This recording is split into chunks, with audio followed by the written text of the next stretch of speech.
It was mentioned that a thief was visiting the house of Malik bin Dinar, and he did not find anything in the house to steal. He saw him while he was standing praying, so Malik summarized his prayer. Then he turned to the thief, greeted him, and said, "O brother, may God have mercy on you. You entered my house and did not find anything to take. I will not let you go out without benefit." He got up and brought him a vessel containing water and said to him, "Perform ablution and pray 2 rak'ahs.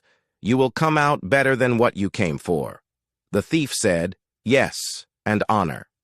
He got up, performed ablution, and prayed 2 rak'ahs, and said, "O Malik, is it afraid of you that I should add 2 more rak'ahs?" He said, "Increase what God has destined for you." The thief continued praying until dawn, and Malik said to him, "Go away," and he said, "Sir, you must stay with you today." I had intended to fast him, so Malik said to him, "Stay as long as you want." So he stayed with him for days, fasting while standing. When he wanted to leave, the thief said, "O Malik, you intended to repent."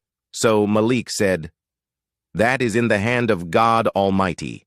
So the thief repented, and his repentance was good, and he left, and one of the thieves met him and said to him, "I think you stumbled upon a treasure?" He said, "My brother, I fell in love with Malik bin Dinar. I came to steal him, and he stole from me.